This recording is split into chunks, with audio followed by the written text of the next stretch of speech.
మన ప్రభువును రక్షకుడైన యేసుక్రీస్తు ప్రభు యొక్క శ్రేష్టమైన నామములో మరియు క్రైస్ట్ చర్చ్ కర్నూలు సంఘము తరపున వాక్యం వింటున్న మీకు దేవుడు మీ కుటుంబాలను బహుగా ఆశీర్వదించి దీవించి కాచి కాపాడునుగాక.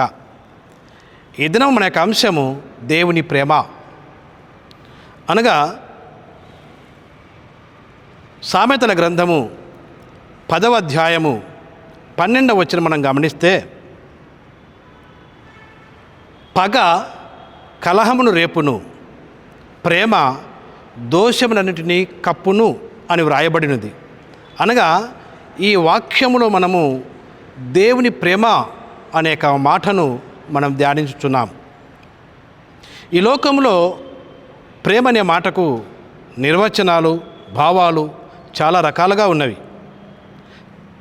తల్లిదండ్రుల ప్రేమ, రెండవదిగా స్నేహితుల ప్రేమ, మూడవదిగా ఇద్దరి మనుషుల మధ్యన ప్రేమ, మరియు త్యాగము, అంగీకారము, నమ్మకము, వీటినే ప్రేమ అంటాం. ప్రేమలో ఎలాంటి భావం ఉంటుందంటే, నీవు బాగుంటే నేను బాగుంటాను అనే ఒక భావము ప్రేమలో ఉంటుంది. వీటన్నిటికంటే గొప్ప ప్రేమ ఎవరిది అంటే దేవుని ప్రేమ. బైబిల్ మనం గమనిస్తే 1 యోహాను పత్రిక 4వ అధ్యాయము 8వ వచనం, దేవుడు ప్రేమస్వరూపి అని వ్రాయబడి ఉన్నది. ఒకవేళ ఆ దేవుణ్ణి ఆరాధిస్తున్న నీవు, ఆ దేవుని స్తుతిస్తున్న నీవు ప్రేమ లేనివాడుగా ఉంటే నువ్వు ఎంత దేవుని స్తుతించినా దేవుని ఎరగని వాడవు అని ఇదే వాక్యంలో రాయబడి ఉన్నది. దేవుని ప్రేమ ఎలాంటిదంటే స్వార్థము లేనిది.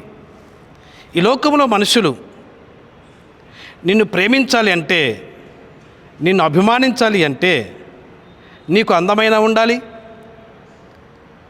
లేదా నీ ద్వారా వారికి ఏదైనా లాభమైనా ఉండాలి. అనగా నీతో వారికి అవసరం ఉంటే వాళ్ళు నీ దగ్గరకు వస్తారు, నిన్ను ప్రేమిస్తారు. కానీ నీవు ఆరాధిస్తున్న దేవుడు ఎలాంటి వాడంటే, ఆయన ప్రేమ ఎలాంటిదంటే నీలో ఏది ఆశించకుండా నిన్ను ప్రేమిస్తున్నాడు నీ దేవుడు. దేవునికి స్తోత్రం కలుగును గాక. అనగా నీవు ఎంత పాపివైనను, నువ్వెంత చెడ్డవాడివైనను, దేవుడు నీలో మార్పు వచ్చేంత వరకు నిన్ను ప్రేమిస్తూనే ఉంటాడు. ఇలాంటి ప్రేమను మనం ఎక్కడ చూడగలమంటే క్రీస్తులో చూడగలము. క్రీస్తు శిలువ శ్రమలో ఆయన చూపించిన ప్రేమను మనము చూడగలము. యేసు క్రీస్తు ప్రభుల వారు ఏ తప్పు చేయలేదు, కానీ నీతిగా జీవించాడు, నిజాయితీగా జీవించాడు. పాపములు ఉన్న వారిని సన్మార్గమున నడిపించడానికి ప్రయత్నం చేశాడు. అందుకే యేసుక్రీస్తు ప్రభువును తన స్వకీయులే ఆయనను నమ్మలేదు, ఆయనను కష్టపెట్టారు, ఆయనను సిలువ వేశారు. మనుషుల ప్రేమ ఎలా ఉంటుందంటే, నచ్చితే ప్రేమిస్తారు, నచ్చకుంటే పట్టించుకోరు. కానీ దేవుని ప్రేమ ఎలాంటిదంటే, నీవెంత చెడ్డవాడవైనను, ఈ లోకము నిన్ను ద్వేషించినను, నీలో తగ్గినను, దేవుడు నిన్ను ఎల్లప్పుడూ ప్రేమిస్తూనే ఉంటాడు. ఆ ప్రేమే మన జీవితాలను మారుస్తుంది.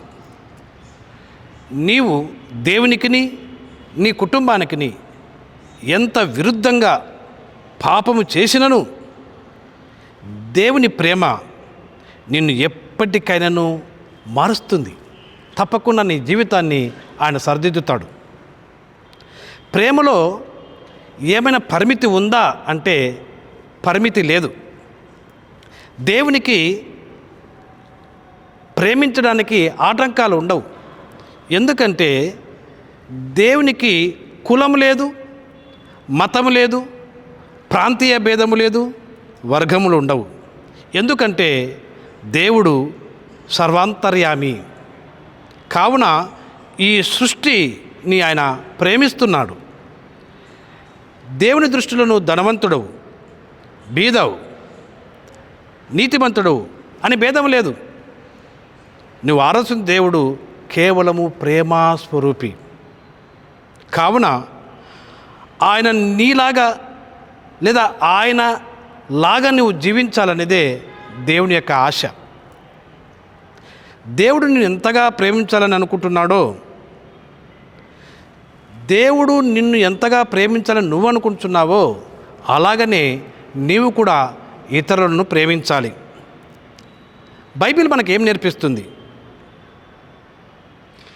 1 కొరింథీయులకు రాసిన పత్రిక 13వ అధ్యాయము 4వ వచనం ధ్యానిస్తే, ప్రేమ దీర్ఘకాలం సహించును అని వ్రాయబడింది. ప్రేమ దయచూపును అని వ్రాయబడింది. ప్రేమ మత్సరపడదు, ప్రేమ డమ్మంగా ప్రవర్తించదు, అది ఉప్పొంగదు. ఇలాంటి స్వభావాలు ఒకవేళ మనలో ఉంటే ఖచ్చితంగా నీలో దేవుని ప్రేమ ఉన్నట్లే లెక్క. కొరింథీయులకు రాసిన 1 పత్రిక 13వ అధ్యాయము 5వ వచనం ఈ విధంగా సెలవిస్తుంది. ప్రేమ అమర్యాదగా నడవదు, స్వప్రయోజనాన్ని విచారించుకున్నదు. నాకు అవసరం ఉంటే సహాయం చేస్తా, అవసరం లేకుంటే సహాయం చేయని యొక్క స్వప్రయోజనము ప్రేమ విచారించదు. త్వరగా కోప్పడదు, అపకారానికి మనసులో ఉంచుకోదు. ప్రేమ అనేది ఎల్లప్పుడూ ఉపకారం చేస్తూనే ఉంటుంది. ప్రేమ అంటే, ఈ ప్రేమ గురించి బైబిల్లో చక్కగా వ్రాయబడింది. నేను విశ్వాసిని, నేను ప్రార్థనాపరుణ్ణి, కానీ వీటన్నిటికంటే ముఖ్యంగా నీలో ఏముండాలి అనేది బైబిల్ వచనాలు సెలవిస్తున్నాయి. 1 కొరింథీయులకు రాసిన పత్రిక 13వ అధ్యాయము 13వ వచనంలో విశ్వాసము, నిరీక్షణ, ప్రేమ, ఈ మూడిటిలో శ్రేష్టమైనది ఏమిటంటే ప్రేమ అని వ్రాయబడింది. నీకు విశ్వాసం ఉండవచ్చు, నీకు దేవుడు రాకడ కొరకు లేదా దేవుని కొరకు నువ్వు విశ్వసించవచ్చు, నిరీక్షించవచ్చు. కాబట్టి వీటన్నిటిలో నీలో ఏముండాలంటే ప్రేమ. ఎందుకంటే నీవు ఆరాధిస్తున్న దేవుడు ప్రేమ స్వరూపి కాబట్టి. ఒకవేళ ఈ దినం వరకు ఈ దీర్ఘకాలం సహించే మనసు నీలో లేకుంటే, దయ చూపించే మనసు నీలో లేకుంటే, మరి డంభము అనేక స్వభావం నీలో ఉంటే, అమర్యాదగా నువ్వు నడుస్తూ ఉంటే, నీ స్వప్రయోజనాన్ని మాత్రమే నేను, నా కుటుంబము, ఇంకా ఎవరు వద్దు అనేక స్వప్రయోజనము నీలో ఉంటే, వాటన్నిటి నుండి నువ్వు తప్పింపబడి క్రీస్తు ప్రేమలోకి నువ్వు నడవాలని దేవుని యొక్క ఆశ. అలాంటి కృప దేవుడి దిన వాక్యం వింటున్న మీకు దయచేయునుగాక. ఆమేన్. ప్రార్థించుదాం. పరిశుద్ధుడమైన దేవా, మీ శ్రేష్టమైన నామానికి వందనాలు చెల్లిస్తున్నాం. అవును తండ్రి ప్రభువా, మీరు ప్రేమాస్వరూపినిన, అవును ప్రేమ లేనివాడు దేవుని ఎరగడు అనే వాక్యంలో సెలవిచ్చవత నిన్న. ఒకవేళ మా జీవితాలలో మేము ప్రేమ లేకుండా జీవిస్తే నిన్ను ఎరగని వారిగా ఉండిపోతామేమో. అందుకు తండ్రి వాక్యం వింటున్న ఈ క్షణమే మీ యొక్క దక్షిణాస్తం మా మీద ఉంచి ప్రేమ అనే స్వభావాన్ని మాకు దయచేయగల దేవుడని, ఈ వాక్యం వీక్షిస్తున్న ప్రతి ఒక్క బిడ్డలను దీవించగల దేవుడని యేసు నామములో వేడుకొనుచున్నాము తండ్రి. ఆమేన్.